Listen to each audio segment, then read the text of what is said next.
commence en vous souhaitant la bienvenue, toujours aussi nombreux, pour nos rencontres à la Fondation Pierre Berger Yves Saint-Laurent autour de la femme berbère. Et s'il y a une personne qui a si bien dessiné, aimé, mis en valeur la femme berbère, c'est bien notre invité ce soir, l'artiste voyageur Titouan Lamazou. Bonsoir. Bonsoir. Les femmes berbères que vous avez croquées et qui nous entourent sur les 6 messes de la Fondation nous disent leur fierté d'être immortalisées par vous. Nous allons donc essayer pendant 1 heure de mieux vous connaître et de découvrir vos rencontres berbères, comment vous avez été amené à vous intéresser à ces hommes, à ces femmes en particulier, puis aux femmes du monde en général, puisqu'en grand voyageur, vous vous êtes promené pendant 6 ans dans des pays aussi divers que le Brésil, Burkina Faso, Chine, Colombie, Congo, Indonésie, Mauritanie, Sibérie, Sénégal, mais aussi aux États-Unis et en Europe, et j'en oublie certainement.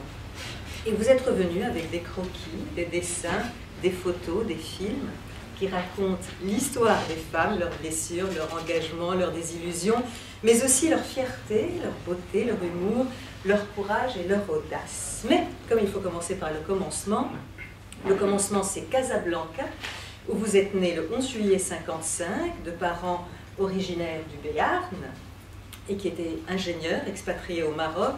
Vous avez l'habitude de dire que vous êtes béarnais par votre père et romantique par votre mère. Je ne sais pas qui des deux vous a choisi le prénom d'Antoine, mais c'est un prénom que vous porterez à peine 3 mois, puisque tout le monde à Casa vous appellera Titouan, ce qui ne veut pas dire Petit Antoine, non, ni Tétouan, la résidence estivale principale du roi Mohamed VI, mais Tit Tawen, les yeux, ce qui donne à penser que dès l'âge de 3 mois, le bleu de vos yeux, plus bleu que le bleu des cieux, comme dirait la chanson, ne laisse personne indifférent. Vous êtes donc né au Maroc, Titouan Lamazou, grandi en Tunisie, puis à Marseille, et partout où vous étiez, vous avez dessiné. À 17 ans, vous commencez donc des études d'art que vous interrompez au terme de la première année, et le carnet de dessin sous le bras, vous partez en bateau-stop. Vous restez plusieurs années aux Antilles avant de vous retrouver en 1977 équipier à bord du voilier d'Éric Tabarly, où vous allez passer plus de 2 ans de votre vie. Il faut savoir quand même que dans les années 70, navigateur n'était pas encore un métier, mais vous naviguez en ces temps-là entre le voile et le dessin, de 78 à 85. Vous allez faire une pause, vous allez vous remettre à plein temps à vos pinceaux, publier dès 82 plusieurs ouvrages, avant de reprendre la course. Votre carrière de capitaine a été brève, 10 ans, mais avec un sacré palmarès. Vous gagnez quasiment tout, dont le premier Vendée Globe en 1990 et le titre de champion du monde l'année suivante, en 1992, vous fondez le Trophée Jules Verne avec Florence Artaud. Être marin, Titouan Lamazou, c'était quoi pour vous? Faire de la compétition, être un tatoué, c'était quoi? Une forme de romantisme? C'est un peu tout ça sûrement, vous m'entendez? Je parle très doucement d'habitude. Non, c'est un peu tout ça. Je pense que quand j'ai quitté, abandonné mes études conventionnelles au terme d'une année de Beaux-Arts, je ne suis pas un mauvais élève pour autant, c'est parce que c'était l'époque qui voulait ça. Je pense que c'était une époque où le mot partir était en vogue. En général, les gens partaient plutôt vers Katmandou ou vers le Népal. Et moi, j'avais choisi de partir vers l'inconnu, c'est-à-dire vers la mer à laquelle je ne connaissais rien à l'époque et qui me paraissait effectivement romantique, mais je crois surtout, et c'est une chose qui ne m'a jamais quitté, je voulais voir de mes yeux ce qu'il y avait derrière les horizons. Et donc j'ai embarqué sur un bateau, donc je n'y connaissais rien, donc j'ai préféré faire du bateau stop, comme vous avez mentionné, c'est-à-dire se rendre dans des ports et demander si les gens en partance, il y en avait quelques-uns à l'époque, pas beaucoup, qui partaient plutôt vers l'ouest, vers le chemin des Alizés, vers les Antilles. Et vous dessinez en même temps, vous faisiez des croquis? Oui, je faisais le mousse, et je dessinais, je vivais ou vivotais à l'époque, en faisant des dessins en terrasse des cafés. Il y avait très peu de touristes aux Antilles, sinon aucun. Ce qui était un avantage, mais pas forcément, et un inconvénient également dans ce domaine.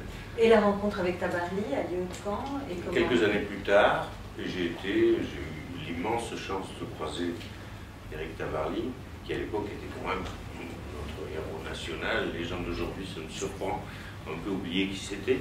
Mais à cette époque-là, c'était pour nous, c'était notre héros national. Et il se trouve que pour moi, était venu le temps du service militaire à l'époque, et que M. Tabarly, officier de marine, bénéficiait, qui était détaché à son propre service, qui était par la marine nationale, bénéficiait de 4 appelés, qu'il choisissait lui-même sous recommandation de ses amis. Il se trouve que j'avais navigué aux Antilles avec un de ses amis, qui m'a recommandé à son Tabarly. Et c'est comme ça que j'ai fait mon université, véritable université marine, et en 2 ans et demi avec Éric Tabarly, j'ai appris en tout cas les fondements pour devenir un marin. Et votre rencontre avec les Berbères marocains date de quand? Et c'est lié à ma rencontre avec Éric Tabarly. En fait, bon, j'étais sûrement de par mon prénom, Kitawen, qui est un berbère, veut dire les yeux. Je suis né au Maroc. J'avais peut-être sûrement ça a joué dans mon attirance pour ce pays. Mais il se trouve que les choses se sont passées ainsi. Nous sommes partis, j'ai embarqué sur le bateau d'Éric Tabarly pour un très beau et très long voyage de 1 an et demi autour du monde. J'étais déjà son équipier depuis 1 an déjà. Et la première escale qui devait nous mener sur ce voyage qui a mené aux Antilles, Panama, jusqu'à Nouvelle-Zélande, par le Cap Horn, etc. La première escale, c'était Mohamedia. Mohamedia, si vous connaissez le Maroc, c'est un petit port qui est entre Casablanca et Rabat. Et là, nous avons été accueillis par le président du yacht club de Mohamedia, qui était un petit yacht club. À l'époque, c'était en 1976. Et cet homme m'avait marqué à l'époque, parce qu'il nous avait donc accueillis, comme savent le faire les Marocains. C'est un monsieur s'appelait André Fougerolles, qui n'était pas, on appelle ça un vieux Marocain, mais enfin, c'était un Français qui avait combattu avec les tabords marocains pendant la guerre et qui était installé au Maroc depuis toujours. Et il nous avait quasi parlé que d'une chose, c'était des vallées heureuses de Berbérie. Je ne savais pas trop ce que c'était. Il était très proche, il y avait une sorte de passion pour les montagnes de l'Atlas. Vallées heureuses de Berbérie, on dit heureuses parce que ces vallées n'ont jamais connu, c'est des endroits où la vie est difficile, mais où personne n'a jamais connu la famine, il y a de l'eau, il y a un petit peu de terre cultivable, des troupeaux, et on appelle ça heureuse parce que quand il y a des sécheresses dans la plaine, ça crée de graves problèmes pour les populations, alors que les Berbères n'ont jamais connu ça. Ils connaissent des températures à moins d'1 degré. Mais... Voilà. Et donc, les propos de ce monsieur Fougerolles, je les ai gardés en tête en quelques années, où j'ai fait ce tour du monde avec Éric Tabarly, puis quelques autres navigations du côté très loin de là, du côté du Groenland et de l'Amérique du Nord. Et à un moment donné, je suis revenu. Ah oui, donc les vallées heureuses, on ne vous les voyait pas tout de suite. Non, je ne pas vu, d'accord, donc ça reste effectivement dans l'imaginaire. Et donc j'ai contacté ce monsieur pour lui demander s'il voulait bien me faire m'introduire dans ces vallées et m'accompagner si possible, ou que je l'accompagne. Donc on est en 78. Là, un petit peu plus tard, j'ai oublié l'année en tout cas. Je suis parti avec lui dans l'Atlas, et à l'époque, pour atteindre ces fameuses vallées heureuses de Berbérie, il fallait quand même, c'était au début de l'hiver, donc les pistes, les camions de souk et les gens véhiculés ou motorisés à l'époque ne s'y aventuraient pas parce qu'ils ne voulaient pas prendre le risque d'être bloqués par la neige, parce que pour atteindre ces vallées, donc c'est assez, il y a une marche de 50-60 de kilomètres sur des plateaux qui sont particulièrement arides, et on passe un col à 3000 mètres, et là on redescend vers les vallées. Et les vallées sont des vallées étroites qui ressemblent à des petits Poliakov, des petites marqueteries vertes. Et c'est assez... c'est très étonnant la première fois qu'on les découvre. Et j'ai séjourné là, il était prévu que je l'accompagne pendant 1 semaine. Il se trouve que dans cette semaine, il y a eu 3 tempêtes de neige successives qui font que le col a été bloqué et que de toute façon, on ne pouvait pas sortir des maisons. On était accueillis là-bas pendant ces 3 semaines. J'ai passé d'une maison à l'autre, mais pas plus. Et j'ai gardé, enfin ça m'a un petit peu marqué parce que c'était pas vraiment le dépaysement, parce que j'ai jamais trop le sentiment de dépaysement, mais là j'avais eu le sentiment plutôt d'un désièclement. C'est-à-dire que la façon dont une personne vivait là-haut à cette époque-là, c'était un petit peu ce que j'avais vaguement vécu chez ma grand-mère, qui avait une ferme dans le Béarn, mais surtout ce que mon père m'avait raconté de son enfance dans cette ferme, en terre battue, on prenait pas dans la bassine. Et j'avais l'impression que je revenais un petit siècle en arrière, même pas. Et c'est au retour de ce voyage, j'en avais parlé à ma compagne de l'époque, et nous avons décidé de revenir, mais cette fois-ci plus longuement, chez les Berbères. Donc c'est par la mer que je suis arrivé dans l'Atlas. Et vous préparez un voyage? Comment se prépare un long voyage? Vous apprenez la langue? C'est ce qu'on a fait. Alors j'avais constaté plusieurs choses dans ce bref séjour de 3 semaines. C'est d'abord que la plupart des gens, quelques vieux soldats des armées françaises parlaient français, les autres savaient s'exprimer en arabe chez les hommes, mais en tout cas chez les femmes ne parlaient ni l'arabe ni le français. Elles parlaient le Tachelaït, le berbère, le dialecte Tachelaït qui se parle dans quelques vallées du Haut-Atlas. Et pour situer, enfin on n'a pas de carte, j'aurais dû faire une projection pour vous montrer exactement où c'est. Il y a 2 grands sommets du Haut-Atlas qui sont à plus de 4000 mètres, c'est le Doukal et le Mgoun. Et le Doukal est au-dessus de Marrakech, le Mgoun c'est plutôt vers Beni Mellal. Et ce sont des sommets qui culminent donc à plus de 4000 mètres. Voilà. Et c'est là que se parle la langue Tachelaït, qui compose le berbère, comme vous le savez très certainement, est composé de plusieurs familles, dans les Tamanchek, les Touaregs du Sahara, les Kabyles en Algérie, les Soussis, les Rifins, les Tamazirs, ça fait 5 ou 6 différents groupes de langues qui ont les mêmes racines. Et je me suis dit que pour aller dans cette région et pour y vivre assez longtemps, il serait bon d'avoir quelques bases, tout au moins, de la langue, ne serait-ce que pour demander sa route, et puis aussi par politesse. Et cette politesse, d'ailleurs, nous a bien servi parce que nous étions, d'après ce que nous disaient nos hôtes, nous étions les premiers Européens blancs, en tout cas. Ils avaient dû oublier les quelques officiers des affaires indigènes qui avaient dû vivre dans ces hauteurs à des époques et qui avaient, non seulement, ils avaient décrypté le berbère, et nous étions les premiers à nous exprimer en berbère, ce qui nous a beaucoup servi. Et surtout pour avoir quelques échanges verbaux, en tout cas avec les femmes. Et vous apprenez le berbère où? Le berbère, on peut apprendre ici à Paris à peu près toutes les langues du monde, à l'INALCO, au Lanzo. Au Lanzo, il y a même des études comparées de langue berbère. Moi, j'ai un petit peu oublié, à ce moment, je reviens à ces points, je me suis rendu compte que j'avais un petit peu oublié parce que le Tachelaït qui se parle dans 2 ou 3 vallées du Haut-Atlas se pratique partout dans le monde. Et depuis 30 ans, je n'ai pas pratiqué. Voilà, ça c'était une chose. Et donc vous arrivez, vous prenez des contacts, vous préparez votre arrivée, ou vous arrivez, vous dites on est là? J'avais déjà des contacts, grâce à ce monsieur Fougerolles d'ailleurs, mais il n'y a pas vraiment besoin d'avoir, quand on va séjourner quelque part longtemps, les contacts ils s'établissent d'une façon ou d'une autre. Et en ce temps-là, en tout cas, c'est l'hospitalité des Berbères, ils sont connus pour ça, mais on était extrêmement bien accueillis. Et on était tellement bien accueillis que nous avons, à un moment donné, en fait, le projet, c'était de se promener pas uniquement dans ces 2 vallées du Haut-Atlas, les Aït-Bougmez et les Aït-Bougli, où nous avons vécu en fait. C'était de nous promener. La première chose qu'on a fait, c'est d'aller au souk acheter un mulet.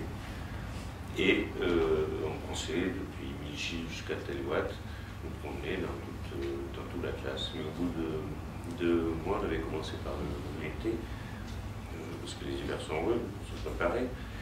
Et au bout de 2 mois, on ne pouvait plus de l'hospitalité berbère.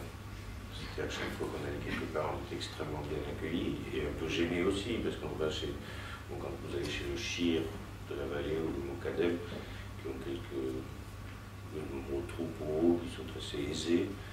Bon, c'est les serviteurs, mais quelqu'un de pauvre vous reçoit aussi bien, et il va assassiner la seule poule qu'il a pour vous recevoir. Et puis, au bout d'un moment, c'est-à-dire qu'on vit tout le temps chez les autres, et on a décidé de se fixer dans un village. Mais est-ce qu'il y avait un but précis, Tétouan Lamazou? Est-ce que vous disiez, tiens, je vais ramener un livre, ou bien non, c'était effectivement se promener, découvrir, et puis après, advienne que pourra? Il y avait, nous étions très jeunes, ma compagne et moi, on n'avait pas la prétention d'éditer un bouquin, mais enfin, on partait avec elle, qui est écrivain, ses carnets de notes, et moi, mes carnets, avec mes gouaches et aquarelles, et dans l'idée de ramener un témoignage, en tout cas, qui serait, ça devait plutôt être dans nos rêves à l'époque, mais pas forcément exprimé, de publier un ouvrage. Oui, vous n'allez pas effectivement avec une commande de Ah, j'avais pas une commande. Non, non, les choses ont évolué. Oui. Et donc vous arrivez là-bas, à un moment donné, vous avez marre d'être un peu nomade, et vous êtes passé de village en village, et vous décidez de vous installer, donc. Alors, vous trouvez une maison, c'était facile? C'était pas très compliqué de trouver des maisons, parce que l'habitat berbère est... il y a, dans les villages, toutes les maisons ne sont pas toujours habitées, elles ne sont pas toujours forcément en très bon état, mais une maison ne se répare pas. Ce sont des maisons en terre, qui sont magnifiques, mais qui, lorsqu'il y a eu quelques infiltrations, au bout d'un certain temps, au bout d'une vingtaine, trentaine, quarantaine d'années, ben, la maison s'effrite complètement, et au lieu de la réparer, on en construit une autre à côté. Ce qui fait que d'ailleurs, on arrive à voir l'évolution de l'habitat berbère dans une même parcelle. On a la ruine en général, qui est devenue un cabinet des architectes en général. Le fortin, qui était les constructions qui témoignent certaines du début du XXe siècle, qui étaient des vrais châteaux. On a l'impression même qu'il y a des meurtrières, alors que ce sont simplement des façons de construire qui font des altérations. Et maintenant, il y a des maisons un petit peu plus modernes, qui sont plus basses, qui sont passées de 2 étages, voire à 1 étage, plus espacées, les ouvertures sont agrandies, etc. Bon, dans tout ça, quand on abandonne une maison pour en construire une autre, il reste quand même, au rez-de-chaussée souvent, ou dans les premiers étages, des espaces qui sont encore habitables. Donc on nous en avait gentiment proposé un certain nombre. J'étais tombé à l'époque alors c'était déjà le commencement d'une évolution. J'avais croisé un Français qui avait construit une très belle maison en terre dans le but d'initier une nouvelle forme de tourisme à l'époque qui était le trekking de montagne. Et il voulait faire un gîte qu'il avait construit pour commencer à préparer son business. Je l'ai croisé au début de l'hiver, lui il repartait vers Marrakech. Et c'est lui qui nous a proposé, mais il dit pourquoi vous n'habitez pas chez moi? C'est une maison très rudimentaire, il n'y a pas d'électricité, pas d'eau courante, c'est pas ces choses-là, mais ça reste une belle maison. Et donc j'ai fait un deal avec lui et nous avons convenu qu'il nous prêtait la maison pendant les 9 mois qui restaient, où on avait prévu de rester, et en échange de la décoration de sa salle d'hôte. Je devais décorer les plafonds. On peut en revenir là, parce que dans la préparation... Parce que vous viviez de quoi une fois arrivé là-bas? Est-ce que vous aviez de l'argent? J'avais fait 2 ou 3 expositions. On n'avait pas beaucoup d'argent, je ne me souviens pas, mais on n'en avait pas besoin de beaucoup d'argent non plus pour vivre là-haut. Les lingots d'or, vous avez transporté? Non, je les ai trouvés en écrivant mon roman, Les lingots d'or. D'accord. Ils sont restés virtuels. Et donc vous arrivez à... Non, il y a une chose que je n'avais pas mentionnée dans notre préparation, en fait, dans ces 3 semaines, où on est resté beaucoup à l'intérieur, les 3 semaines du premier séjour, où il faisait très froid et neigeait tout le temps, on était invités, on restait dans la salle d'hôtes, les appartements pour les visiteurs dans ces maisons qui sont souvent, quand on rentre dans une maison berbère, en tout cas à l'époque, ça s'apparente à la spéologie, c'est un bout de nature réagencé en fait. Mais surtout dans les cuisines, les foyers étaient à même le sol, donc c'est tout noirci de suie. Mais chez chez les riches de toute façon, mais même chez la plupart des gens, déjà à l'époque, il y avait une salle d'hôtes. Une salle d'hôtes, ce sont le pendant, par exemple, les berbères ont tous des cousins nomades, ou en tout cas sont affiliés avec les nomades, les gardiens de troupeaux et tout ça.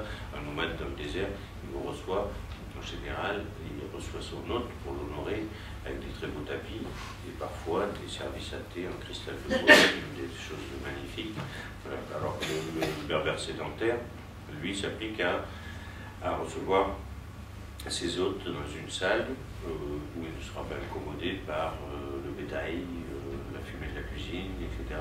Et dès qu'il a les moyens, il plâtre cette salle et s'il a encore des moyens, il la décore. Il la décore. Ce sont des...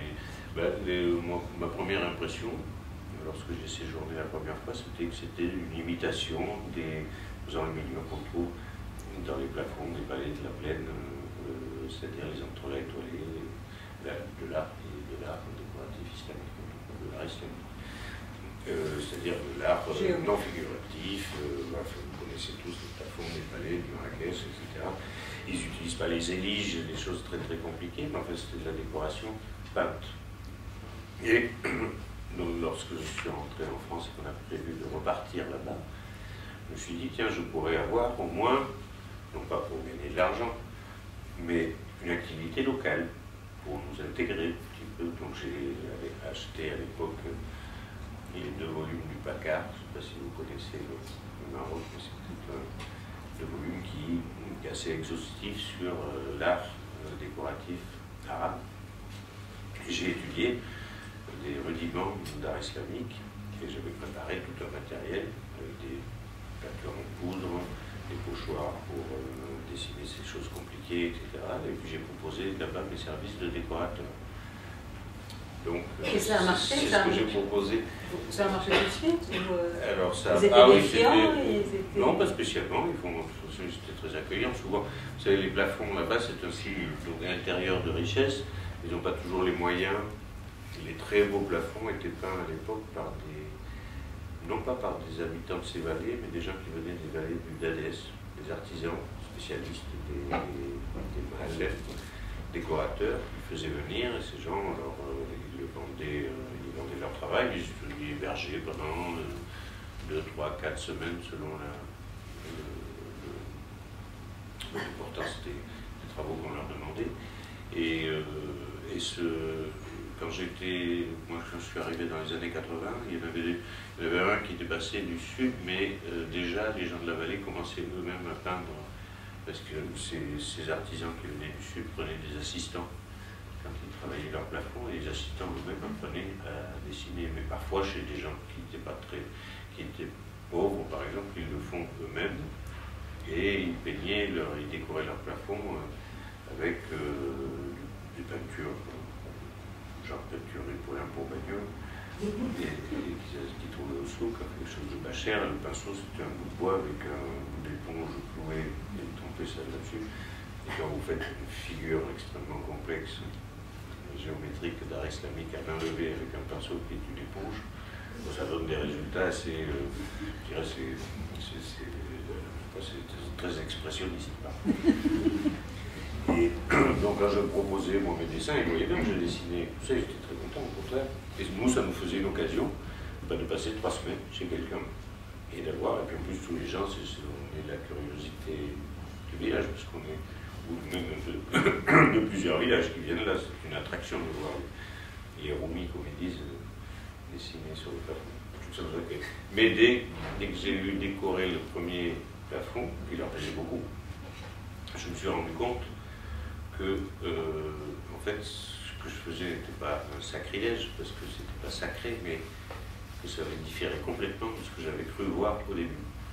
C'est-à-dire qu'effectivement, il y a des influences d'art islamique dans le plafond berbère, mais il y a un véritable art populaire qui s'était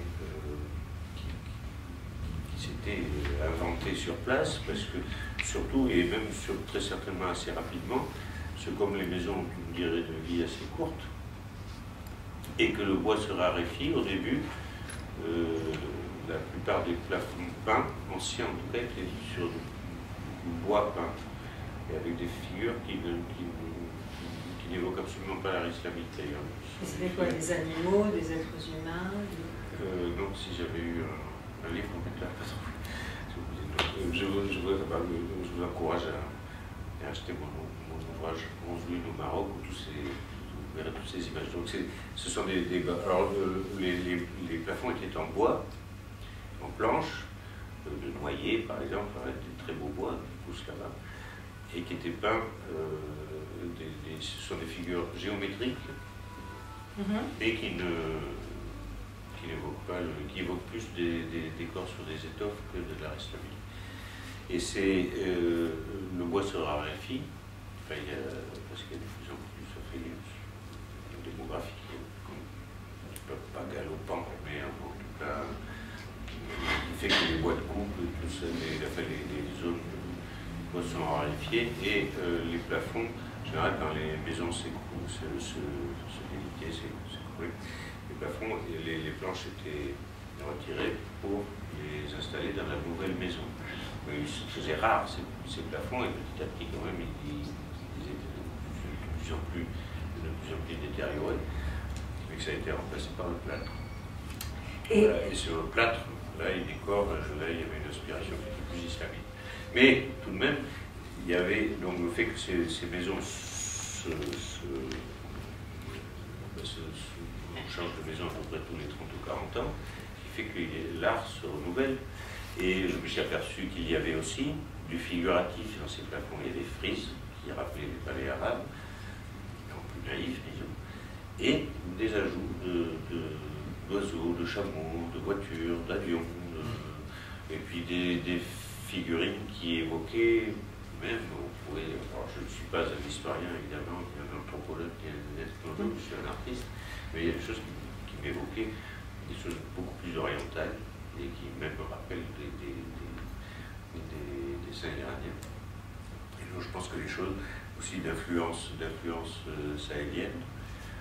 Et je me suis rendu compte que ce que je faisais, ça n'avait rien à voir avec la tradition qu'il y avait dans le pays. Alors donc je l'ai fait, en réalité, je n'ai peint qu'un plafond chez l'habitant. Et puis et le plafond qui demeure toujours d'ailleurs dans la maison d'hôte qui s'est agrandie, celle de mon ami français, qui est devenu maintenant un lodge magnifique, et très respectueux d'ailleurs de l'architecture locale. Et mon plafond a été soigneusement conservé. Alors que dans la maison où j'avais fait ce plafond, j'y suis retourné il y a très peu de temps, et j'ai vu qu'il était quand même bien voilà, on reviendra. Mais effectivement, vous dites, je suis chez un artiste, vous êtes là, vous ne peignez pas toute la journée ou toute la nuit, mais qu'est-ce qui attire le plus votre attention? Qu'est-ce qui vous marque chez les gens, le lieu de rassemblement, la manière d'être, les us et les coutumes à ce moment-là? Chez eux, je ne saurais pas répondre à cette question. Moi j'aime bien, je suis un peintre qui aime voyager, et là j'étais transporté dans un endroit où d'ailleurs on circulait pas mal dans ces vallées, et c'était un mode de vie qui me plaisait bien. J'ai toujours aimé être un étranger quelque part, et là j'étais servi, parce qu'on était quand même dans un mode de vie qui était donc anachronique. Et c'était pas des dépaysement, mais des siècles, mais c'était quelque chose de... Et puis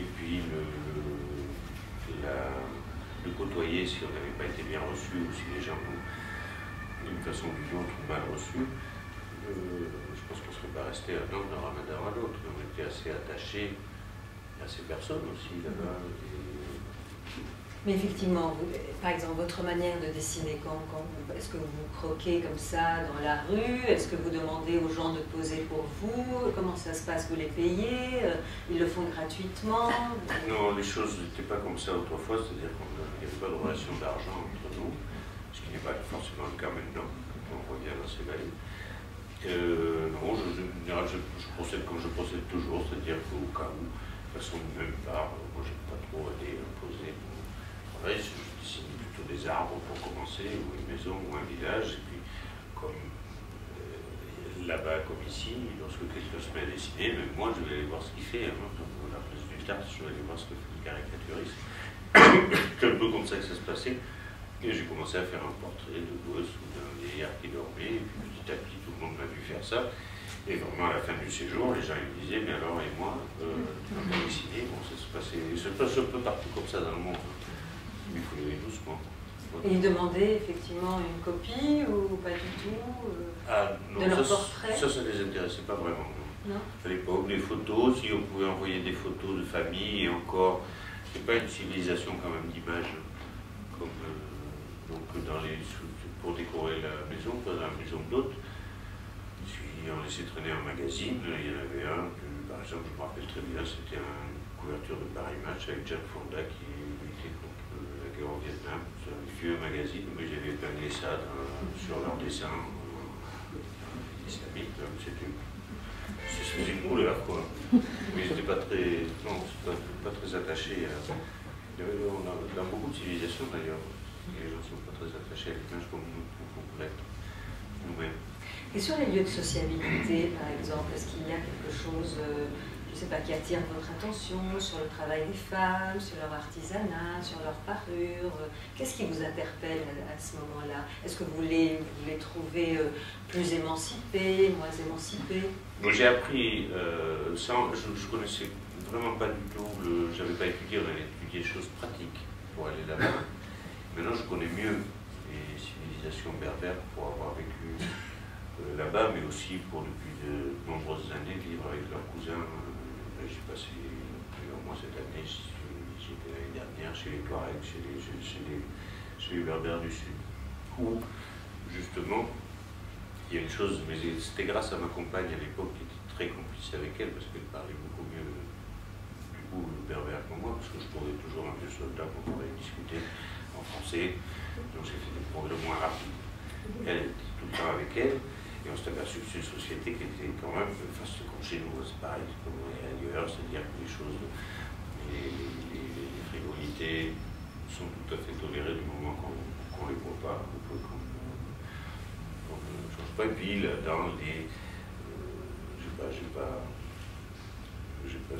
pas l'information qu'il faut pour parler des civilisations en général et des modes de vie des sociétés, mais je les ai observés.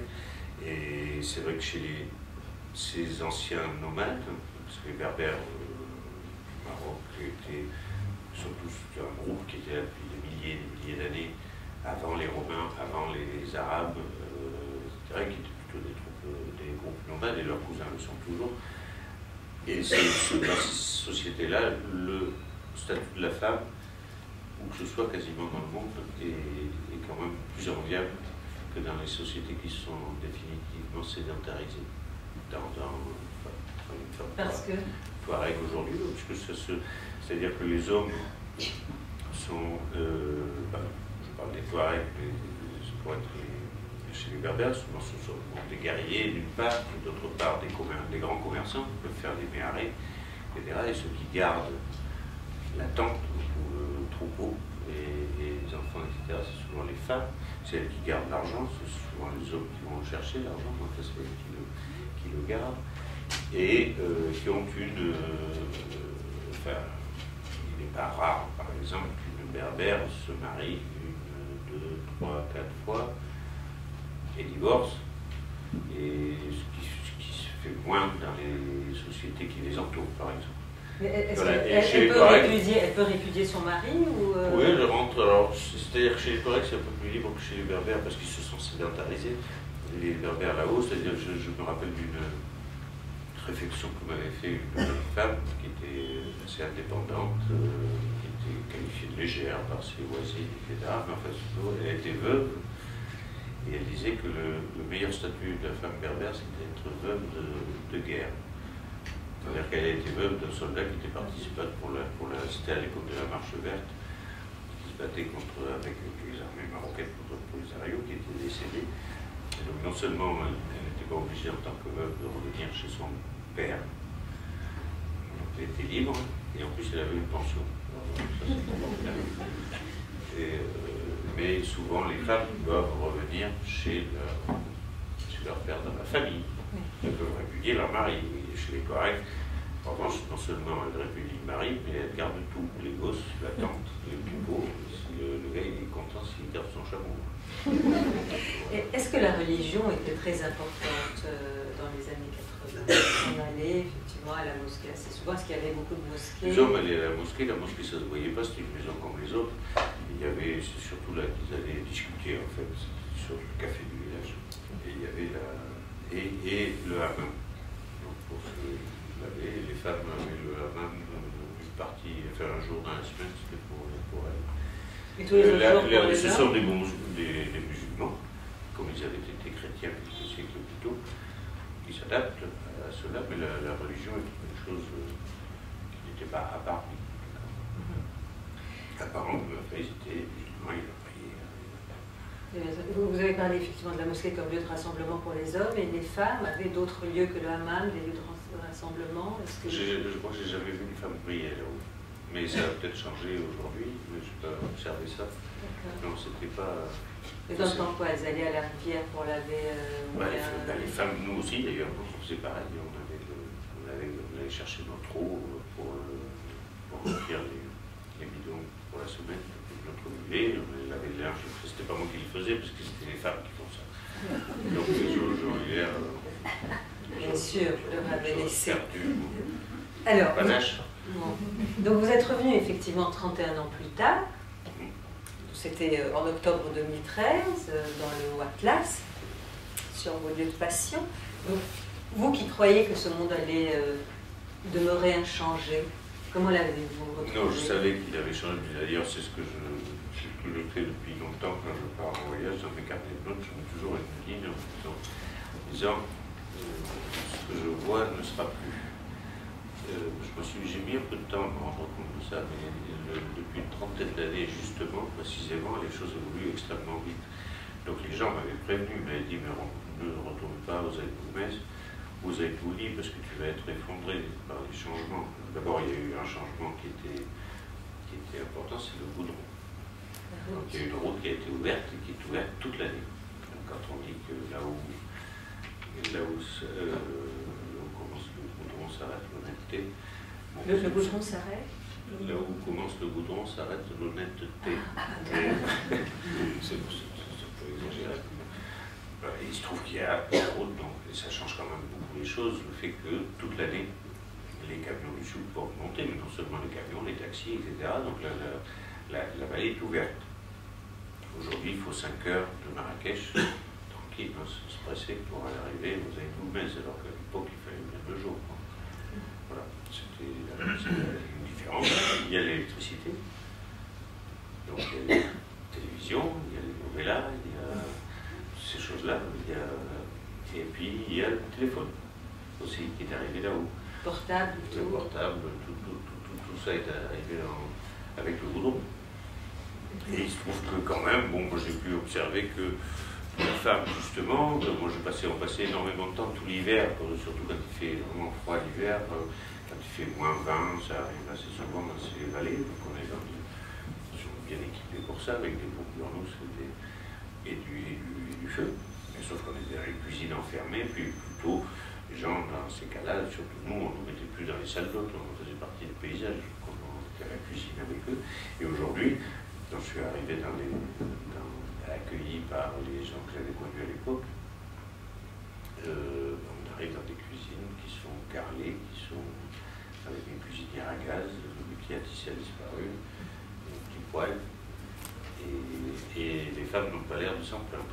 De toute façon, il y avait, le goudron a amené quelques conforts, de toute façon, même si il faut être pragmatique, on ne va pas s'opposer.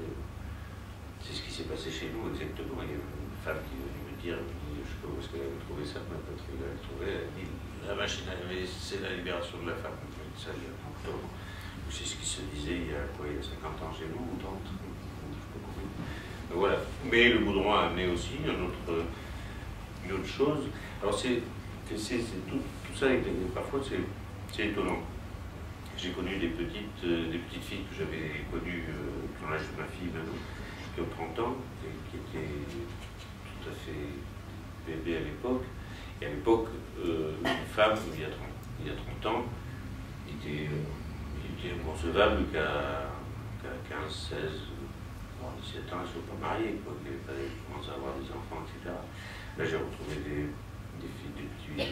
des enfants que j'ai connus, qui avaient 30 ans, qui n'étaient pas mariés, qui avaient créé une coopérative de femmes, par exemple, c'était inimaginable à l'époque, pour faire des produits bio. Oui, c'est pour vendre à Rabat, en Europe, etc.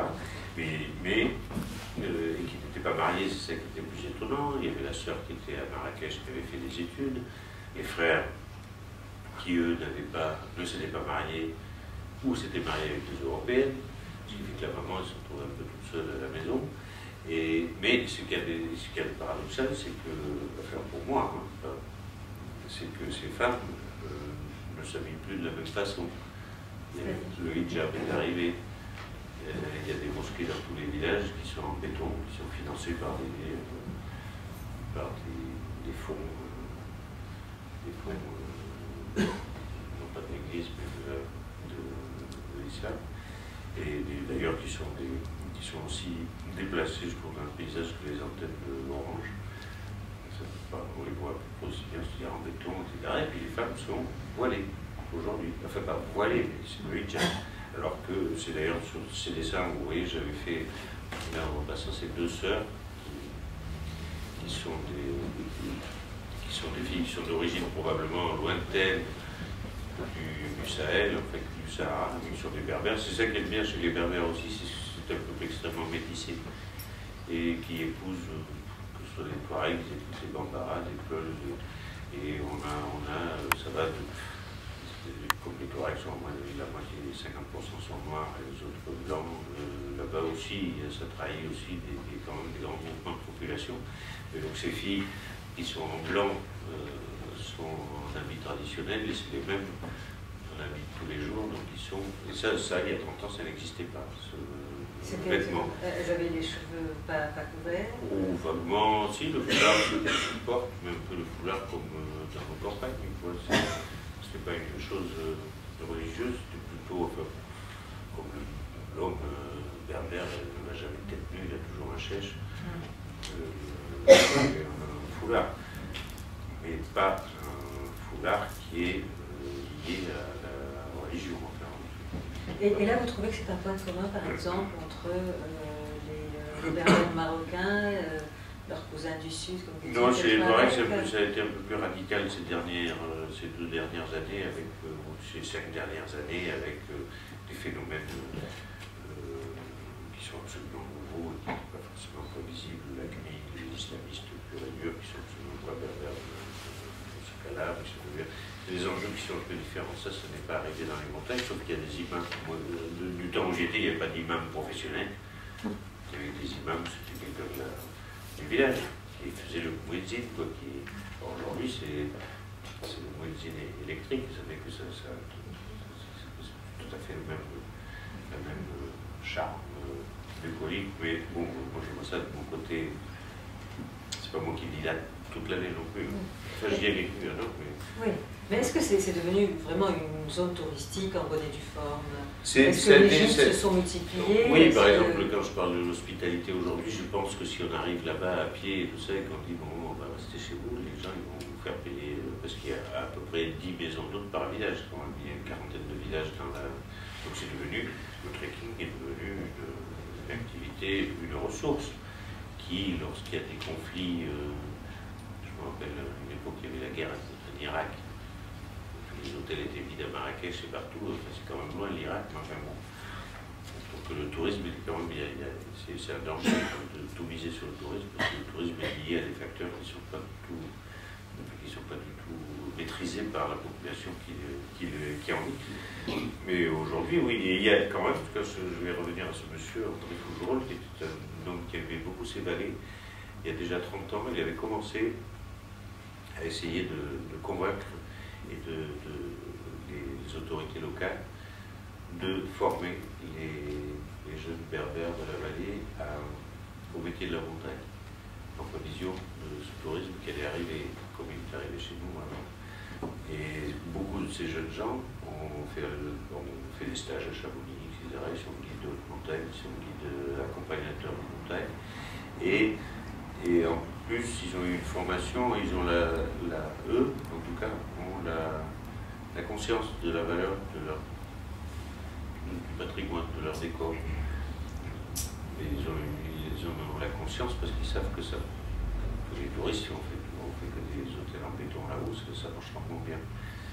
Ils ne sont pas tout seuls, malheureusement, parce que quand même, vous voyez, il y a un endroit remarquable. Voilà un changement à nouveau. Un endroit remarquable dans cette vallée des Aïkoutmès, c'est le grenier collectif Sidi Moussa. Le grenier collectif Sidi Moussa, c'est un des plus beaux greniers collectifs du Maroc, qui est sur un piton en général comme tous les greniers. Et en fait, c'était un endroit à l'époque où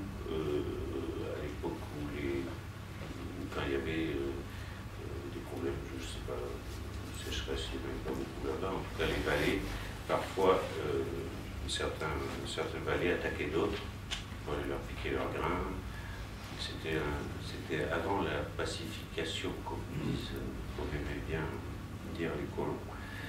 Et le grain était conservé, le grain de toute la vallée était conservé dans ces greniers qui étaient implantés avec un tampon d'un sein qui était protecteur. Il se trouve que dans cette vallée, Sidi Moussa, c'était à la fois un grenier, mais qui ne servait plus de grenier depuis les années 30, je pense, et qui était le sein protecteur des femmes. C'est Sidi Moussa? Sidi Moussa. Il se trouve qu'à Sidi Moussa, à l'époque où j'y étais, c'était le seul endroit où une femme pouvait aller sans être accompagnée. Mais il y en a qui venaient de l'autre bout de l'Atlas, c'est-à-dire que c'était des longs voyages qui venaient là-haut, à Sidi Moussa. Pourquoi? Pour demander un mari, parce qu'elles avaient des difficultés. Elles ne pouvaient pas avoir d'enfants, c'est souvent la chose qui puisse leur arriver. Et puis aussi des couches difficiles, etc. Donc ma compagne, elle a passé un certain temps, il y avait des rites. Et les femmes allaient dormir 3 nuits d'affilée là-haut, il n'y avait que des femmes. Et il y avait des rites qui étaient païens, ils accrochaient des rubans, faisaient des offrandes, etc. Aujourd'hui, 30 ans après, il n'y a plus une femme qui va à Sidi Moussa, d'abord parce que c'est un site qui est visité par les touristes, qui sont a priori des infidèles, et puis surtout que les imams ne supportent plus cette histoire de paganisme, de rubans accrochés par-ci par-là. Que ça. Et puis il y a la route aussi, la route qui fait que pour aller se faire soigner, on a des problèmes pour prendre un taxi pour aller à la ville, ce qui n'était pas le cas avant. Donc voilà, il y a des choses comme ça qui ont évolué. Par exemple aussi les femmes qui sont quand même dans ces sociétés sont les garantes d'une certaine culture orale, c'est-à-dire c'est elles qui connaissent les poèmes, les histoires des superstitions aussi qui accompagnent, qui protègent les contes, ces choses-là. Et j'ai été très étonné, aujourd'hui, ça se transmet moins, parce qu'il y avait un petit gars que j'avais connu tout petit, même à 40 ans, qui est guide de montagne et tout ça, et qui prend toujours notre bouquin avec lui, parce qu'il raconte les contes. Oui, les contes qu'on avait, nous, consignés par écrit. Ma compagne avait consigné par écrit toutes les superstitions incroyables qu'il y a avec la nuit, avec ce débordé. Et ça, les enfants, ils ne savent plus du tout. Et les femmes ne racontent plus. Il y a aussi ces sociétés archaïques qui avaient des avantages. Il n'y a pas des inconvénients, les avantages, c'est la solidarité aussi. La solidarité, c'est-à-dire que nous, petit à petit, la société des berbères des montagnes évolue comme les nôtres, c'est-à-dire que il y a 30 ans, quand on construisait une maison, on faisait tout le village qui venait, comme chez les Mormons, chez les Amish, ou quand il y avait la récolte, quand les moissons, tout le monde s'y mettait sur les aires de battage. Ouais, et puis ça occasionnait des fêtes le soir. Celui qui construisait sa maison invitait tout le monde à dîner, c'était l'occasion d'une fête. Aujourd'hui, c'est beaucoup plus individualiste. C'est-à-dire que les gens qui viennent aussi de la plaine avec des camions chargés de parpaings. Et petit à petit, la vallée va se défigurer forcément d'une façon ou d'une autre. Dites-on la maison, quand vous avez été nommé artiste de l'UNESCO pour la paix en 2003, ça voulait dire quoi concrètement? Alors ça a été une... J'ai recherché... il se trouve qu'en 2001, j'étais en Somalie avec un ami qui travaillait au commissariat aux réfugiés, qui m'avait permis d'aller dans une zone de réfugiés entre la Somalie et l'Éthiopie, où je n'aurais pas pu accéder si je n'avais pas été avec lui. Et à l'époque, il m'avait dit, avec tes voyages que tu fais, souvent dans des pays dits sensibles en termes diplomatiques, il m'a dit, il faudrait que tu te rapproches d'une organisation de l'ONU, d'une agence, qui pourrait faciliter tes voyages et l'accès, pour les visas, pour les autorisations, les ordres de mission, pour être dans des pays. En ce moment, je ne pourrais pas travailler chez les Touaregs si je n'étais pas... artiste pour la paix. Si je n'avais pas une ordre de mission oui, artiste de l'UNESCO, qui fait que, c'est pas l'UNESCO qui est présente, mais c'est le Haut Commissariat aux réfugiés. Je suis missionné par le Haut Commissariat aux réfugiés, qui fait que j'ai une raison d'être là-bas. Et même une protection aussi. Quand je suis là-bas. Donc, avec cet ami, nous avions essayé de présenter à peu près toute cette galaxie d'organisations de l'ONU. Je me suis rendu que l'UNESCO, c'était quand même celle qui était la plus cohérente pour moi, c'est-à-dire la culture. Et je suis allé voir l'UNESCO à Paris, dans le siège à Paris, pour leur montrer mon travail. J'avais déjà entamé mon travail sur les femmes du monde, et qui les a conquis, et c'est eux qui m'ont proposé ce titre qui est parfaitement honorifique, car on signe un contrat avec l'UNESCO de 1 euro. Et, 1 euro. Oui, c'est symbolique. Voilà. Et je trouve que je partage à peu près les... Même si je ne suis pas spécialement nationaliste, que j'aimerais bien changer le terme ONU par nation par peuple, mais bon, ça je pense que je mourrai. Et avant que ça puisse être. En tout cas, ce n'est pas les Français qui vont l'initier vu les dernières élections. Donc ça vous facilite effectivement un accès c'est un échange qui fait que l'UNESCO peut utiliser tout mon travail de façon libre de droit, pas que l'UNESCO d'ailleurs, l'UNICEF, toutes ces organisations.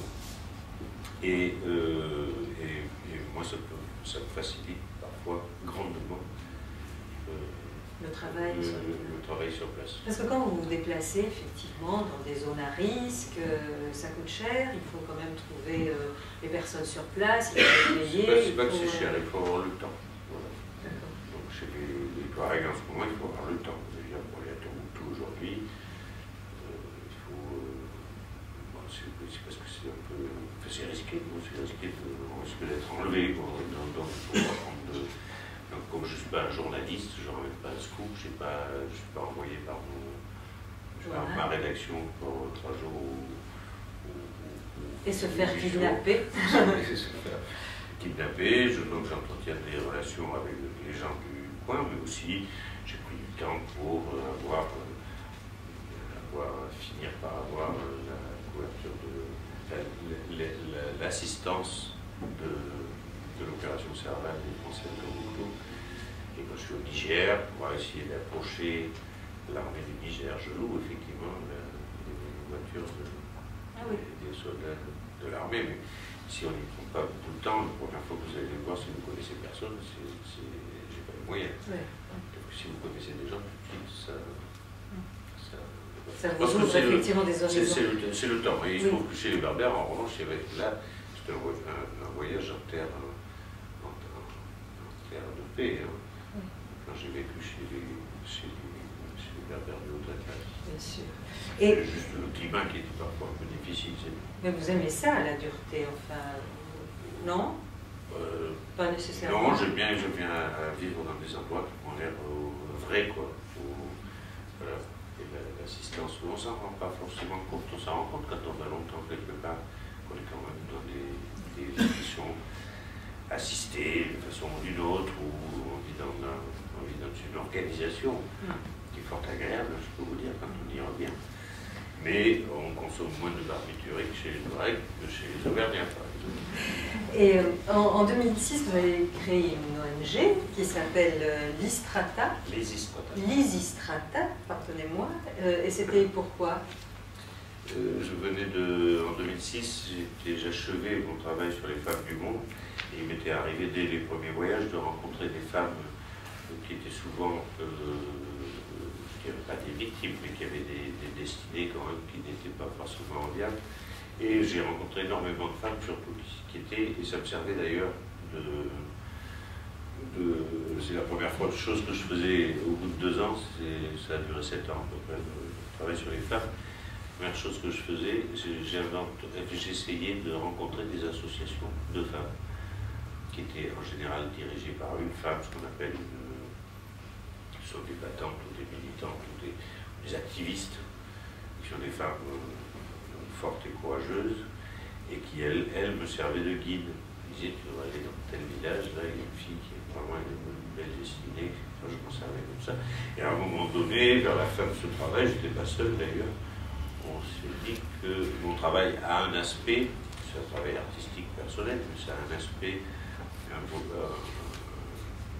aspect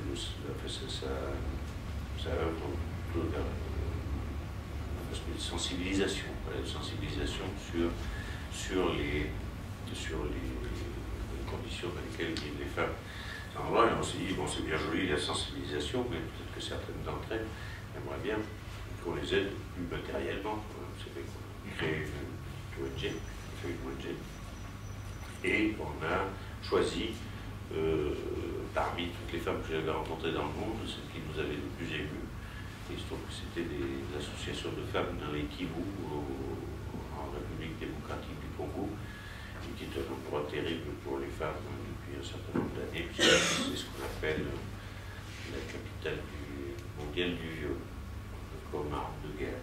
C'est un peu plus complexe que ça, mais enfin bon, ça définit quand même bien l'ambiance. Et on a aidé, avec cette association, on a recherché des fonds comme toutes les ONG pour aider des associations à ces femmes-là, les associations qui protègent leurs sœurs, leurs cousines, leurs mères. Il y a un budget qui s'élève à combien? Oh, ce n'est pas des grosses sommes. Pour là-bas, c'est pas mal. C'est des budgets de l'ordre de 200 000 euros. Annuels? Annuels. Voilà. Et elle continue à exister, cette association? Elle continue à exister, mais je me suis rendu compte, et aussi, avec cette association, un collectif de femmes roms en France, qui sont aussi pour l'intégration, l'éducation de leurs enfants, etc. Mais je me suis rendu compte quand même, j'ai appris ce que c'était le monde humanitaire, que je fréquentais que je côtoyais depuis des années, mais comme passant, comme artiste. Je vois toujours les gens de l'UNICEF, de CARE, de l'ACF, des organisations de l'ONU, sans m'impliquer dans leur fonctionnement. Donc là, avec mon ONG, je me suis rendu compte que c'était quand même un métier, ça m'a appris ça, mais que ce n'était pas forcément ce que je savais faire le mieux. Et je crois qu'un travail de sensibilisation à travers la sensibilisation à travers mon travail, ça, je pense que je le fais beaucoup mieux que de gérer une ONG. Voilà. Et qui la gère aujourd'hui? Il y a un bureau, j'en suis le parrain. D'accord. Ouais. Et alors, depuis 1998, j'entends parler d'un projet qui s'appelle le bateau atelier. Où en est-il? Oui, il y a des gens qui en ont entendu parler beaucoup plus longtemps que ça. Ah bon? J'arrive à mi-chemin. Voilà. En 1998, il se trouve que je faisais une exposition au musée des Arts Déco. Est-ce que vous entendez derrière? Très peu, quand même. Ah oui, c'est ça, il faut monter le son. Mais peut-être un peu non, mais difficile. je me réveille un peu tard, mais là je me suis dit peut-être que je suis sourde. Non, allez-y, pardonnez-moi. Oui, en 1998, j'avais exposé pour la première fois, visuellement en tout cas, lors d'une exposition au musée des Arts Déco, ce projet de bateau atelier que je m'en étais ouvert quelques années plus tôt lorsque j'avais remporté le Vendée Globe. Et à l'arrivée du Vendée Globe, on me demandait ce que j'allais faire comme course plus tard, la course suivante, ça va mieux. Et que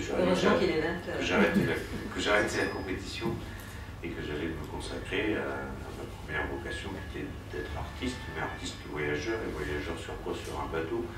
Donc j'aurais initié les 2 sillages, j'avais annoncé que j'allais construire un bateau atelier. C'était une sorte de, si vous voulez, de résidence, une villa Médicis itinérante, de résidence d'artistes qui se promène tout autour du monde, qui a vocation à naviguer sur tous les océans du monde, à coster tous les rivages. Et l'idée l'idée de ce bateau. Donc, pour moi, c'est qui suis à la fois un voyageur, mais aussi assez casanier. C'est-à-dire quand je vais dans un pays, j'aime bien rester au même endroit. Comme quand je suis allé aux Aigues-Boumès, on est resté au même endroit pendant un an. Souvent, je suis à Pékin, par exemple, je ne vais pas essayer d'aller voir tous les sites, la muraille de Chine, etc. Je vais rester dans un petit roton pendant 3 mois de la ville de Pékin sans en bouger, ça j'aime bien. Et donc, le bateau atelier, c'est une maison, c'est un atelier, mais qui bouge. Et l'idée, c'est d'embarquer avec moi un certain nombre d'autres artistes, mais pas que des artistes, des écrivains, des philosophes, des penseurs, des chercheurs aussi. Je travaille de plus en plus, là, ce que je n'avais pas fait chez les Berbères, parce que je fais chez les Touaregs aujourd'hui, enfin chez les Berbères du Haut-Atlas. Ce que je fais avec les Touaregs dans le Sahara, c'est qu'il y a autour de mon travail, en vue d'une publication en tout cas, pas exposition, je m'entoure d'universitaires.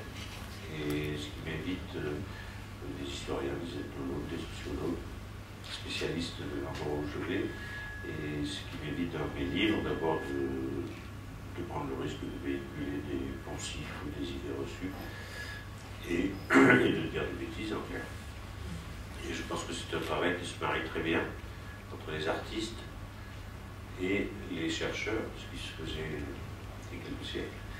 Et d'ailleurs, pour les chercheurs, il faut bien leur compte. J'avais commencé sur un ouvrage sur l'Afghanistan avec un chercheur du musée de l'eau qui lui a publié beaucoup de livres, mais qui sont en général publiés vers un public vraiment ciblé. Et alors que mes livres sont distribués de façon plus populaire, je pense que le mariage des deux fait que je pense que mes livres sont beaucoup plus intéressants et que leurs travaux sont plus largement diffusés. Et sur le bateau atelier, je tiens beaucoup à inviter également des chercheurs. Et dans tous les travaux, et alors, je me suis remis à travailler sur ce projet, parce qu'il se trouve qu'aujourd'hui, il y a une conjonction de facteurs qui fait que ce projet aujourd'hui peut être viable, ce qui n'était pas forcément le cas il y a quelques années, ne serait-ce que par les progrès des technologies de communication. Ce projet ayant une vocation également, non pas seulement d'une production d'artistes, d'une résidence d'artistes, mais aussi ces travaux que vont réaliser les artistes ont une vocation aussi à rayonner vers des écoles, c'est-à-dire qu'il y a un programme éducatif que nous allons faire à partir de ce bateau et qui ne peut exister aujourd'hui que parce qu'on a les moyens de communiquer avec, non pas une école, mais avec 10, 100, 1000, des milliers. On a commencé d'ailleurs lors de mon dernier voyage chez les Touaregs pendant 2 mois au Mali et au Niger avec l'école de Sciences Po de Toulouse, il se trouve que c'est celle de Toulouse et le labo de recherche de Sciences Po Toulouse. Qui ont inscrit d'ailleurs ce projet dans le programme de leur 5e année, qui ont réalisé un mémoire d'une centaine de pages sur l'étude d'un programme éducatif de cette nature, et que j'ai testé avec eux et avec plusieurs écoles de la région de Toulouse quand j'étais chez les Touaregs. Bon, c'est un peu différent d'un bateau de voyager dans le désert, mais c'est le même esprit, et ça a très bien marché d'ailleurs. Donc c'est une sorte de programme parascolaire, qui est un complément, en tout cas c'est complémentaire à l'enseignement conventionnel et qui permet, j'ai des bons retours là-dessus, qui permet surtout à des élèves qui sont en général rétifs à l'enseignement conventionnel justement de s'intéresser. La première fois que certains élèves s'étaient intéressés à ce qui se passait avec eux. Et donc vous êtes en train de rechercher des... Donc voilà, et puis il y a des innovations aussi, parce que ce bateau autonome a fait aussi, parce qu'il y a 20 ans, lorsque je remportais le Vendée Globe, qu'est-ce qu'était l'enjeu à l'époque? C'était la performance. La performance, la vitesse, les matériaux composites, aller plus vite que l'autre. Aujourd'hui, l'enjeu, c'est le développement durable. Ce bateau, il n'est pas appelé, sa vocation n'est pas d'aller plus vite que les autres bateaux. On est en train de travailler là-dessus avec aussi d'autres universités, enfin d'autres écoles d'ingénieurs sur des innovations technologiques qui sont passionnantes à mettre en place. Et dans le meilleur des cas, si je trouve les fonds, il en faut quelques-uns quand même, 2016, 2017. Enfin, ça fait 40 ans que j'en parle. On ne va pas encore chipoter pour 1 an ou 2. Alors, vous avez 3 enfants, de 3 femmes différentes. Oui. Vous continuez à sillonner le monde. Est-ce que vos enfants, les 3, un d'entre eux, 2 d'entre eux, vous disent, tiens, ils sont inspirés par ce que vous faites, vous accompagnent, veulent prendre la relève un jour? C'est déjà fait. Je parle de ma grande fille qui a été confuse, si je puis dire, dans l'autre Atlas pendant cette année, cet hiver berbère. Parce qu'il n'a pas perdu de temps. Et sa maman, qui à l'époque ne se souciait pas du tout d'avoir d'enfants, avait vécu pendant quand même 1 an parmi ces femmes berbères dont l'objectif principal était de constituer une famille. Elle s'était laissée convaincre par leur prosélytisme et était allée chez Sidi Moussa pour pouvoir demander. La seule chose, c'est qu'elle demandait une petite fille, ce que les gens ne comprenaient pas. Donc cette fille, aujourd'hui à 30 ans, révolue, et vient de faire paraître un livre, un journaliste. Elle s'appelle comment? Elle s'appelle Zoé Lamazou, faire paraître un très beau livre qui s'appelle Une saison de chasse en Alaska. Donc elle est passée plusieurs mois tout au nord de la planète pour faire un travail sur l'évolution qui est assez violente dans ces régions, avec la recherche pétrolière et les Inuits qui vivent là-bas depuis toute éternité et dont le mode de vie est complètement bouleversé. Enfin, c'est pas le sujet ce soir, donc oui, j'ai fait des bulles pour moi. Donc mon second fils lui a épousé un de mes vieux camarades équipés d'Éric Tabarly, qui s'appelle Philippe. Pour moi, ça fait 5 ans qu'il fait le tour du monde avec son beau-père. Je le rejoins de temps en temps aux escales. Il est appelé pour faire des voyages aussi. Et le troisième est jeune. La troisième, elle est un peu petite, elle a 5 ans. Ah. Alors, on va conseiller effectivement vos livres, Un hiver berbère, Sous les toits de terre. Ils sont réunis en un volume, réédité par Gallimard sous le nom de 11 lunes au Maroc. Au Maroc, et puis il y a Le trésor de l'Atlas. Vous pourrez y avoir échappé. Ah. C'est un roman que j'avais écrit, c'est mon premier livre d'ailleurs. Parce que les soirées, là-bas, c'est-à-dire qu'il n'y a pas d'électricité, donc c'est dans les montagnes, vers 6 heures du soir, il commence à faire nuit. Puis il ne se passe plus grand-chose quand même. On est à la lampe à pétrole et pour m'occuper, en fait, le soir, je m'étais mis dans l'idée d'écrire une fiction qui se passait là-haut. Voilà. Et j'ai rappelé ça de ce voyage qui est assez prolifique finalement. Et j'avais présenté ça aux parfaitement inconnu. À l'époque, j'avais envoyé ça à des éditeurs de Noël, avaient retenu cet ouvrage parce que m'avait-il expliqué qu'ils voulaient rajeunir leur cheptel d'auteur à l'époque et qu'ils pensaient que dans 4-5 romans, je ferais un best-seller et je n'ai jamais écrit d'autre. Et je pense que sur eBay, vous pouvez arriver à le trouver peut-être. Il n'est pas en pile à la FNAC en tout cas. C'est à vous maintenant, si vous avez des questions à Titon Lamazou. Madame. Est-ce que tous les enfants maintenant, lors de votre dernier voyage, est-ce que tous les enfants sont scolarisés? Oui, je pense que là où ils sont scolarisés, oui.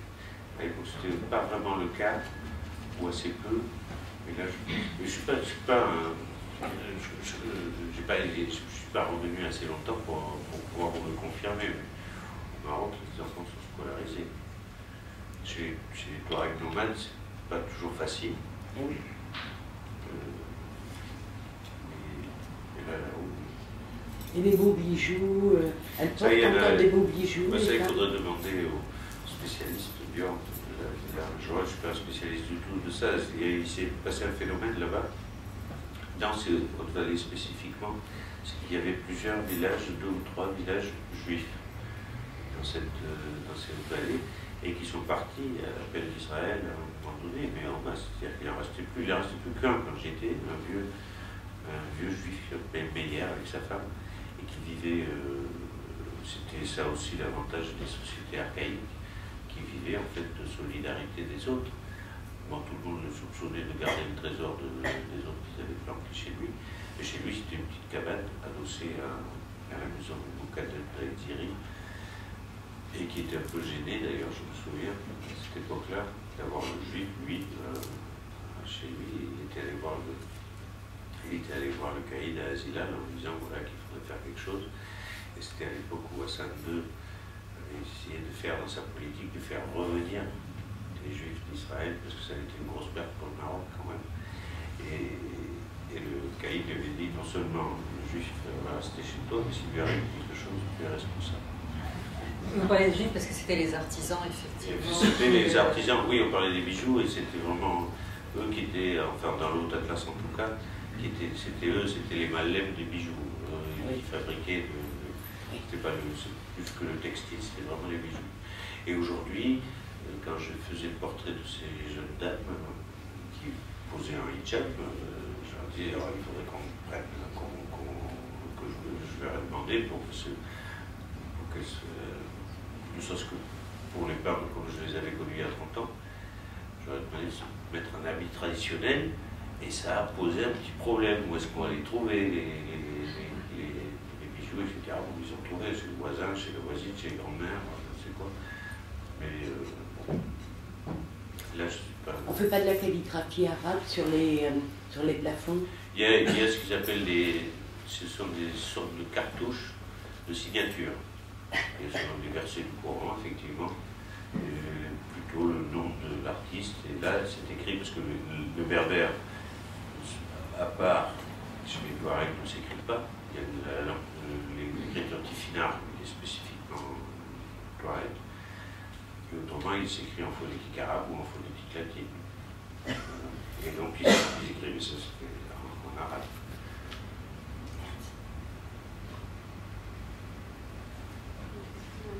C'est un peu en concurrence ce que vous avez pu dire sur les bijoux et les costumes. Vous avez signé tout à l'heure qu'avec l'arrivée du goudron, le foyer a évolué, les activités de la femme aussi, notamment la disparition des métiers tissés, ce qui m'a fait horreur parce que je suis passionnée par les berbères. Et j'avais l'impression que c'était complètement encore... Là, il y avait effectivement, ce que j'ai observé, je n'ai pas fait une étude approfondie sur la chose, mais dans chaque cuisine, il y avait un métier à tisser.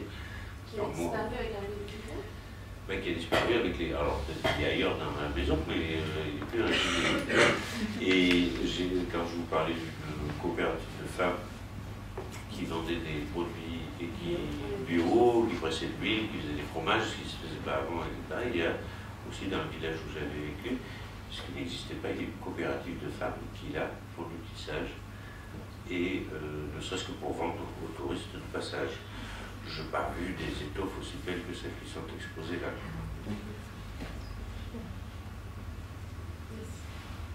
Et je ne sais pas si, peut-être que Björn peut répondre à cette question aussi. Non, aujourd'hui, c'est organisé sous forme de coopérative, on ne tisse plus chez soi, au moins, donc c'est organisé. C'est vrai que c'est organisé quand même. Les familles qui travaillent à la maison, par exemple, devant des enfants, des bébés, et qu'ils ramènent type de coopérative. Ils ne sont pas... Les deux coexistent, mais en fait, c'est Tito qui parle. Non, mais les deux coexistent, c'est vrai, mais il y a des coopératives aujourd'hui qui n'existaient pas auparavant. Enfin, moins en tout cas. C'est plus organisé sous cette forme-là. Oui, puis dans l'Haute Atlas, il n'y avait pas le phénomène du tourisme, était extrêmement récent. Des gens qui achètent au village. Moi, je m'étais fait faire vous savez pas, une djellaba d'hiver qui avait cousu, j'avais acheté le tissu au souk, mais qui avait été fait sur place. C'était ça les clients. Il y avait aussi ce qu'on ne trouve plus aujourd'hui, ces espèces de comment on appelle ça, des parkas ou des polaires tissés sur place, tricotés par les hommes.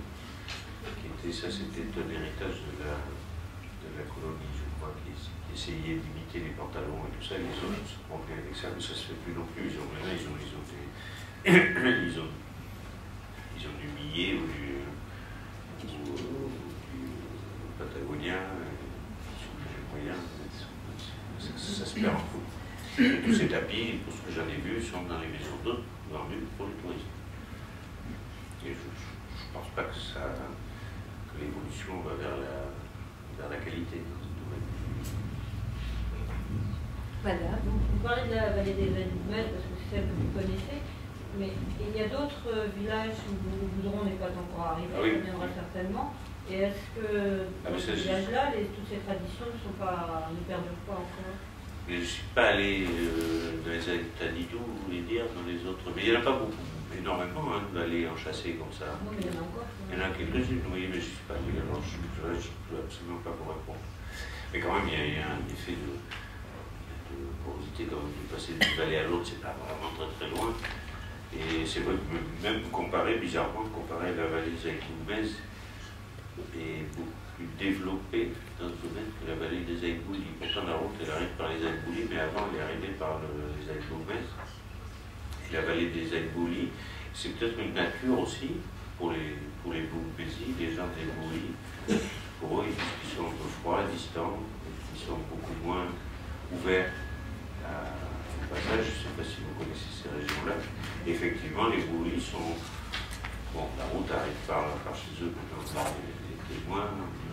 Par exemple, le centre de formation des guides, tout ça s'est fait à la Tabante, à la capitale des Boumez, et pas à Bachkou, au Boulis. Alors, moi, j'ai toujours beaucoup aimé les Boulis.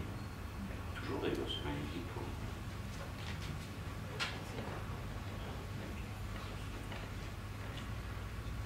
Plus de questions?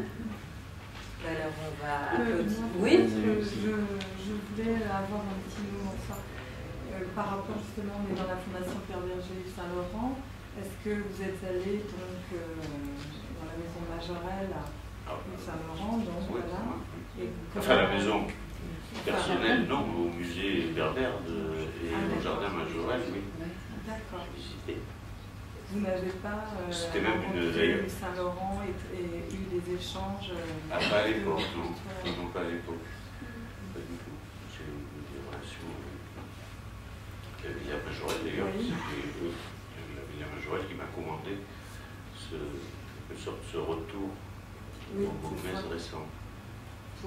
Alors, j'ai pas eu la chance de croiser Yves Saint-Laurent à l'époque.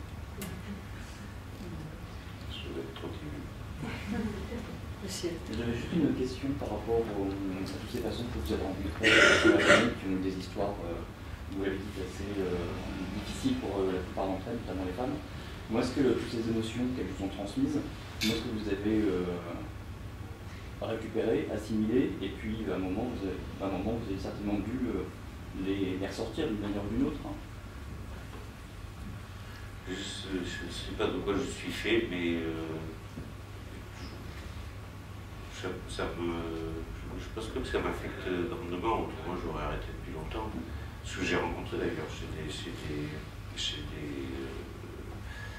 des gens souvent qui travaillent dans l'urgence, qui sont confrontés vraiment de façon quotidienne, des gens qui font des missions d'urgence, c'est-à-dire les réfugiés du Rwanda, les réfugiés du Darfour, où je suis passé d'ailleurs à des endroits-là, ils ne font que ça. Il y en a certains qui à un moment donné, ne peuvent plus continuer. Et moi, peut-être que je le fais différemment en restant avec des gens. Longtemps, je n'ai pas la responsabilité non plus de ce qu'il y a d'eux. Et ça m'affecte moins, a priori. Voilà. Justement, vous aviez... il y avait eu à l'Institut des cultures d'islam un film ou une exposition sur vos dessins. Et je trouvais que c'était justement très chaleureux. À l'Institut des cultures d'islam, rue Léon. Bon. Dans le 18e arrondissement, il y a 2-3 ans. Ah. Bon. Et je trouvais que le visage de ces femmes dégageait vraiment quelque chose. Enfin, vous arriviez à faire ressortir ce qu'elles avaient dans le cœur. Voilà, c'est ce que j'essaie de faire avec les gens. C'est pour ça que quand je dis, je vais voir ces rencontres berbères. Moi, je ne connais pas les berbères. Moi, je connais Mohamed, je connais Bachir, je connais Fatima. C'était l'Afrique, surtout. Non, pas que. Il y avait beaucoup de... Ah, mais si c'était... de l'Afrique. Si c'était une maison, vous avez dit, non? Pardon? C'était quel endroit? À l'Institut des cultures d'islam. Ah, rue Léon. Ah oui, il y aurait pu avoir l'Indonésie, effectivement. Et Ah oui, c'est sur les portraits, oui, j'essaie quand j'utilise la photo, la vidéo, le dessin, la peinture, même le texte parfois, parce qu'il y a des femmes à texte, plus que d'essayer de... Bon, parce qu'elles ne correspondent pas toujours au canon de la beauté occidentale, ces dames que je rencontre, qui ont une vie, quoi, de passer de la 3 dimensions avec à la 2 dimensions, voilà. Essayer de faire passer cette beauté qu'on voit. Donc je m'applique à faire ça. Oui, est-ce que parfois vous arrivez à retrouver des femmes dont vous aviez fait le portrait précédemment? Il me semble qu'il y avait ça. J'en ai retrouvé certains, et puis d'autres, je n'ai même pas essayé, je n'ai pas cherché à les retrouver. Je retrouvais le portrait d'une femme réfugiée du Darfour en 2002, en 2004. Oui. Même le HCR ne doit pas savoir où est-ce qu'elles sont. Et puis il y en a certaines avec qui je suis resté très lié. C'est souvent aussi plus facile quand elles ont un mail ou un téléphone, par exemple, ce qui n'est pas le cas de la grande majorité d'entre elles. Madame? Oui, bonsoir à tous. Donc, en tant qu'écrivain, est-ce que vous avez étudié l'alphabet berbère? Parce que vous avez défini tout à l'heure par rapport aux images. Mais concernant l'alphabet berbère, autrement dit, est-ce que... Le Tifina, oui, vous pouvez voir sur les... Alors, il y a 6 mois ou 1 an, là, quand j'ai fait ces dessins, j'ai bien appris, je pense que je commençais à pouvoir... et puis j'oublie vite, parce que je ne le pratique pas non plus très... Ça reviendrait assez vite, mais pour ne pas écrire, pour ne pas faire de faute, il faut quand même... étudier, ça on peut l'étudier. Il y a le spécialiste mondial du Tifina qui dirigeait les études berbères à l'INALCO jusqu'à l'année dernière, qui est à la retraite aujourd'hui, mais qui continue à travailler. Et c'est assez... si on a la volonté de l'apprendre, on peut le faire. C'est très peu pratiqué, même chez les Touaregs. C'est très peu pratiqué, ça l'a été autrefois. Même dans les villages où vous avez été, est-ce que c'est étudié par les enfants, par les villageois? Il y a des volontés, un peu comme chez nous, quand mon père parlait pas français en arrivant à l'école, par exemple, il parlait béarnais, ce qui n'a pas empêché de faire des bonnes études, et ses 3 enfants, ils ne parlent pas le béarnais du tout. Alors, toute éternité, ils s'expriment en patois dans les familles, etc. C'est un peu ce qui se passe sans doute chez les Touaregs en ce moment. J'ai vu des jeunes qui me conseillent dans l'écriture quand je fais des dessins comme ça, et alors que la génération d'avant ne parle pas.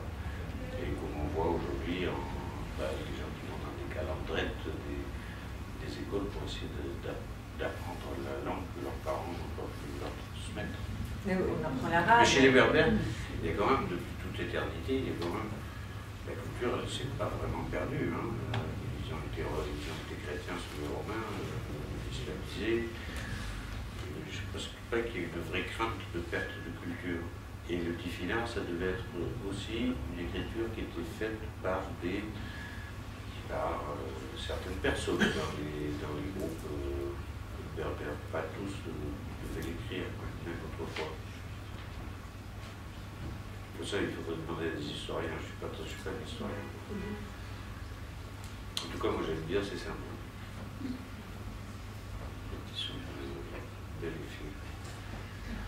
Une dernière question. Je vois une... Il est même appris d'ailleurs le Tifina maintenant au Maroc. Il y a un institut puisque la langue est devenue une langue officielle depuis peu, le berbère. Et il va introduire cet apprentissage de cette langue qui ne s'est jamais écrite au Maroc, jamais. Il est importé de chez les Touaregs, mais bon, c'est une partie du groupe. Je vois une main se lever au fond. C'était pour poser une question ou pas? Non? Alors, allez-y, ça sera la dernière. Vous avez souvent confié votre outil, votre crayon, votre pinceau à des modèles qui étaient artistes. Est-ce que ça s'est produit au Maroc? Quand vous l'avez fait, par exemple, en Australie? Non, il y a des gens qui ont participé avec moi quand je peignais les plafonds qui venaient m'aider. Mais là, non, récemment, non, on ne pratique pas beaucoup le dessin. Non, en général, c'est quand je rencontre des artistes même pour faire des motifs de tatouage? Non, ça m'est arrivé en Amazonie, ça m'est arrivé dans d'autres endroits, mais pas chez les Florian. Merci. On vous applaudit.